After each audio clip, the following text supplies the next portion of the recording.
Olá, bom dia. Está começando mais um Extra Classe, uma iniciativa do Sindicato dos Professores de Escolas Particulares de Minas Gerais. O programa de hoje traz uma entrevista sobre o currículo na sala de aula. Diante de tanta informação e de novos saberes que surgem a cada dia, professores e pesquisadores discutem quais conteúdos devem ser abordados e como ensiná-los aos jovens e crianças nas escolas. O tema foi debatido durante o 10º colóquio sobre questões curriculares, realizado no início deste mês em Belo Horizonte. E quem está aqui conosco para falar sobre este assunto é Lucila Santos, professora da Faculdade de Educação da UFMG e uma das coordenadoras desse evento. Olá, professora, bom dia, tudo bem? Bom dia. Professora, qual foi o objetivo deste encontro que reuniu professores e pesquisadores de Portugal e do Brasil na UFMG? Olha, o objetivo do colóquio de currículo é reunir pesquisadores, professores, estudantes de pós-graduação, professores da rede pública, para debater as questões do campo do currículo. E esse colóquio é um colóquio luso-brasileiro porque ele reúne intelectuais do Brasil e de Portugal, ocorre de 2 em 2 anos, uma vez aqui no Brasil, numa das universidades brasileiras, e outra vez em Portugal. O último foi em 2010 na Universidade do Porto, esse agora aqui na UFMG e o próximo também eu penso que será em Lisboa. Certo. Agora, professor, esse encontro recebeu o nome de 10º colóquio sobre questões curriculares, desafios contemporâneos no campo do currículo. Eu gostaria que a senhora nos dissesse quais seriam esses principais desafios contemporâneos.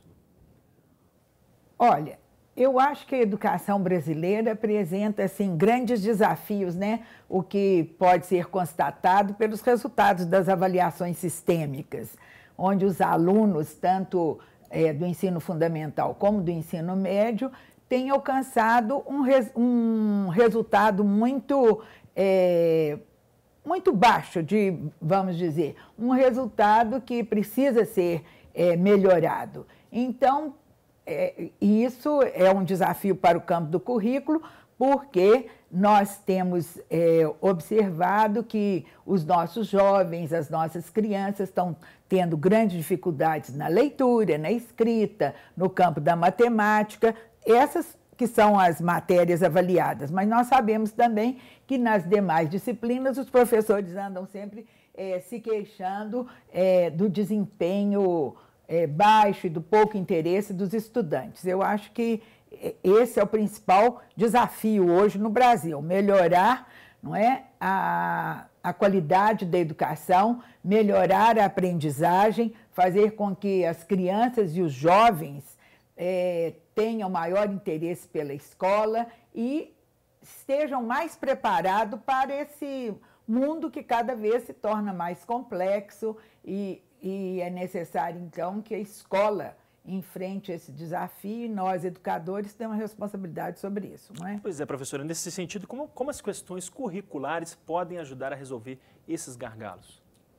Olha, eu costumo dizer que o currículo é a questão central da escola, porque o currículo é aquele campo em que se define o que pode e o que não pode ser ensinado, o que deve ser ensinado. O currículo é uma seleção no interior da cultura. Você seleciona aqueles conhecimentos que você pensa que as crianças, que os jovens devam aprender, porque são conhecimentos relevantes para a vida, tanto para o mundo do trabalho como para a vida de cada um. Então, as questões curriculares são centrais, porque nós vamos definir o que deve ser aprendido, o que é importante, qual é o conjunto de conhecimentos, qual é o conjunto de saberes, qual é o conjunto de valores, de comportamentos que a escola deve trabalhar para preparar o jovem para realmente ser um cidadão que contribua para o desenvolvimento do nosso país e também que seja competente para resolver os seus problemas pessoais. Agora, nesse sentido, professor, qual avaliação a senhora faz do currículo adotado hoje nas escolas, de um modo geral? É um currículo que favorece uma reflexão crítica sobre a sociedade, que estimula o aluno a ser um cidadão crítico, observador, ou não está muito nesse caminho? Olha, essa questão é uma questão, assim, que eu diria um pouco controversa e também difícil de responder, porque é difícil a gente falar de um país continental como o Brasil. Nós vamos ter escolas que trabalham de uma maneira mais crítica, nós vamos ter municípios com propostas curriculares mais avançadas, vamos ter outros com propostas menos avançadas. Então, isso depende muito do município, do estado, não é? Das escolas. Então, você vai encontrar, se você fizer aí uma avaliação, né, do desenvolvimento curricular das escolas brasileiras, você vai encontrar uma diversidade grande, né? Vão ter escolas trabalhando nesse sentido mais crítico, enquanto outras ainda trabalham, vamos dizer, no modelo de uma educação bancária, como na expressão do Paulo Freire, né? O que seria esse modelo? A expressão, quando eu digo educação bancária, o Paulo Freire se referia a fazer da criança ou do jovem como um banco, onde você vai depositando conhecimentos, não é? Então, a educação bancária seria isso, essa educação que tradicional, não é, da escola mais verbalista, de memorização, de um conhecimento mais ornamental, em que as pessoas têm de saber várias coisas e muitas delas pouco úteis e pouco significativas para as próprias crianças e adolescentes e até mesmo para a vida adulta. Certo, professora Lucíola, eu vou convidá-la para assistirmos a uma reportagem feita pela nossa equipe sobre este assunto e logo em seguida a gente volta a conversar, vamos lá? Vamos lá. Pesquisadores e professores de instituições de ensino do Brasil e de Portugal se encontraram durante o colóquio Luso-Brasileiro de Currículo, que aconteceu na Universidade Federal de Minas Gerais entre os dias 4 e 6 de setembro. Em conferências, palestras, amostras, painéis e murais, os educadores tiveram a oportunidade de compartilhar as discussões mais recentes sobre a aplicação dos currículos nos dois países. Muitos trabalhos de conclusão de curso, dissertações e teses foram selecionados para apresentação no colóquio. O intercâmbio luso-brasileiro, né, é muito importante porque muitas das questões que a Europa hoje vive, né, como problemas da imigração, da migração interna, né, de receber os povos da África em diferentes países, a situação da crise econômica europeia, né, as políticas educacionais que estão elaboradas pela OCDE, como a Carta de Bolonha, etc., elas acabam repercutindo na nossa realidade aqui, tanto para a formação de professores quanto, né, para a discussão desses aspectos das diferentes etnias, etc. Então, há muitas similaridades, na verdade, embora Portugal seja um país pequeno, eles têm as suas diferenças internas e tem um país que teve muitas colônias, portanto, recebe hoje muitas pessoas que retornam dessas colônias, o que gera uma diversidade cultural para eles também muito importante. E nós, como sabemos, o país é enorme, muito diverso, então, na verdade, nós temos questões muito semelhantes para discutir. Entre os assuntos debatidos, ganhou destaque a necessidade de reconhecer a diversidade na sala de aula. Ele se modifique, que ele adote uma nova postura, uma postura que passe a valorizar a diferença que ele encontra na sala de aula e que o leve a lidar com essa diferença de uma forma não só respeitosa, mas como de uma forma que, digamos assim, reconheça a riqueza de ter essa diferença na sala de aula. Então, esse é o primeiro ponto. O segundo ponto será na maneira como ele vai tratar conteúdos pedagógicos, escolher material didático, etc. e tal, de tal forma que os grupos diferentes grupos se façam visíveis nesse material. Então, ele tem que trazer em cena conteúdos sobre o negro, conteúdos sobre a mulher, conteúdos sobre o homossexual, de forma que se faça visível a presença desses grupos e seja possível uma discussão. Uma discussão essa, eu diria que já estamos entrando num terceiro desafio, que de certa forma desestabilize as visões hegemônicas preconceituosas que em geral oprimem esses grupos, que em geral os veem como inferiores. Temas mais contemporâneos, como mídia e educação, também foram abordados. Especialistas trouxeram novas interpretações sobre o uso das ferramentas midiáticas no campo do ensino. Hoje, o que se preconiza na escola é que você somente tem que trabalhar com a televisão, ou com DVD, ou com CD, mas, na verdade, fazer uma análise dessas mensagens também que são veiculadas. Durante o colóquio, muitos educadores defenderam a necessidade de melhorar as condições de trabalho e os salários, para que a qualidade da educação avance em nosso país. A nossa dificuldade na escola não necessariamente é em relação ao currículo, é em relação à maneira como esse currículo pode ser desenvolvido e tem também, evidentemente, que ser contextualizado como o espaço de atuação do professor. Quais são as reais condições de desenvolvimento de um currículo pelos professores, dada a cultura material da escola, dada as condições estruturais de quantidade de horas, aula e a própria maneira como o professor é preparado. Os salários, nossa, salários então destrói, né? Qualquer realização de uma boa educação. Se você não tem um salário digno, não tem boa educação. Isso é impossível, né? Porque o professor não consegue se qualificar, o professor não consegue se administrar cotidianamente.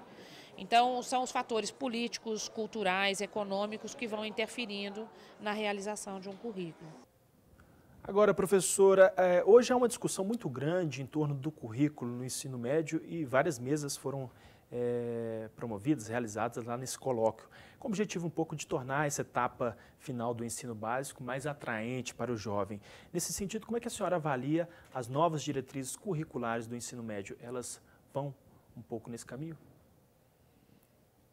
Olha, o ensino médio está sob discussão, não é? Até o ministro sugeriu uma reformulação, não é, do currículo do ensino médio. Eu acho que as diretrizes, elas avançam porque elas procuram maior integração dos conteúdos do ensino médio, elas falam muito na questão da contextualização, isso é tornar o ensino mais próximo do aluno e fazer uma conexão entre aquilo que está sendo aprendido e o cotidiano desses alunos. Mas eu acho que o maior desafio que nós temos no Brasil é que nós temos essa tradição de que todo mundo deve ir à universidade, né? de universalizar o ensino universitário. Nós tivemos, vamos dizer, o ensino profissional agora que começa a se desenvolver no Brasil, não é? Então, o ensino médio ficou como esse trampolim para a universidade e os jovens não têm a oportunidade de vivenciá-lo como uma experiência educacional em si mesma, não é? Em que, como um espaço de discussão, de conversas, é uma época em que as pessoas estão muito inquietas, com muitas dúvidas, estão entrando na vida adulta e estão sentindo-se desafiadas, estão curiosas. E o ensino médio dá pouca oportunidade para esse encontro entre os jovens, para esse debate. O ensino médio se volta muito para a universidade, né? O passar no vestibular. Eu acho que isso terminou prejudicando muito o ensino médio. Agora, não é, com as cotas para a escola pública, eu espero, né, que a escola, que as redes de ensino públicas façam um ensino médio de melhor qualidade. Esse é o grande desafio, realmente, porque nós temos observado que tem havido uma melhora no ensino fundamental, mas no ensino médio essa melhora não tem aparecido, não tem se concretizado. Professora Lucila Santos, agradeço a participação e a gentileza da entrevista aqui para esta classe. Muito obrigada. Confira agora a agenda da semana. A tradicional Festa dos Professores, promovida pelo Simprominas em comemoração pelo Dia dos Professores, acontecerá no dia 29 de setembro, a partir das 22 horas, no Clube Labareda, em Belo Horizonte. Os convites para professores sindicalizados com direito a um acompanhante estão disponíveis na sede do sindicato e também pelo site www.simprominas.org.br. Confira agora o Simpra em Movimento.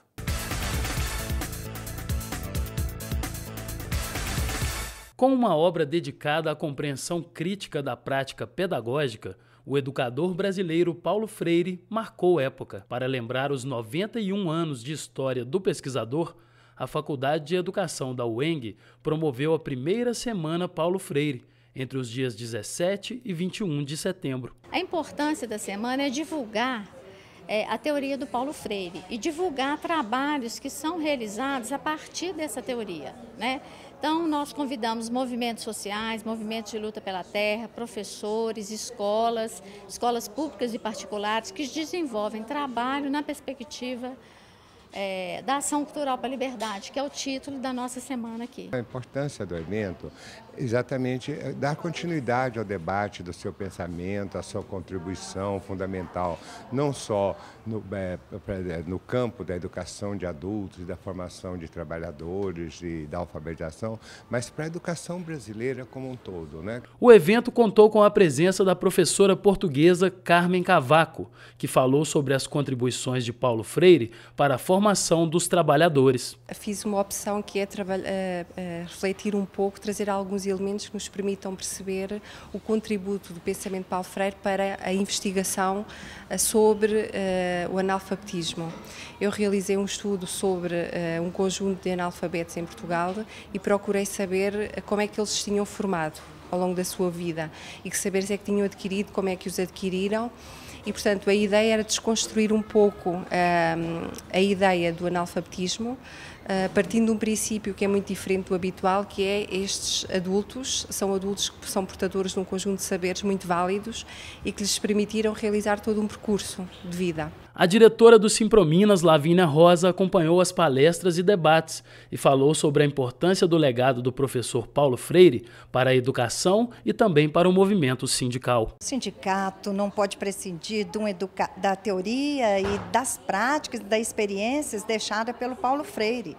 Por exemplo, o professor que esteve aqui conosco, ele nos deixa um grande desafio do ponto de vista de instituição educacional e também de sindicatos professores, como pensar a educação a partir da perspectiva que Paulo Freire construiu, ou seja, a partir da perspectiva daquelas camadas que hoje ainda são excluídas da educação. E nós, sindicatos de professores, temos que estar sintonizados com esse processo, porque a educação hoje ela é muito voltada para a questão do mercado, da empregabilidade, e é preciso repensar a educação dentro de uma perspectiva humanista, de formar cidadãos críticos, reflexivos, capazes de contribuir para um processo de transformação no nosso país. A gente fica por aqui, mas para saber mais sobre o Sindicato dos Professores, é só visitar o nosso site. Sua participação é muito importante. Envie sugestões e críticas para o endereço extraclasse@simprominas.org.br. Um grande abraço e até a próxima semana.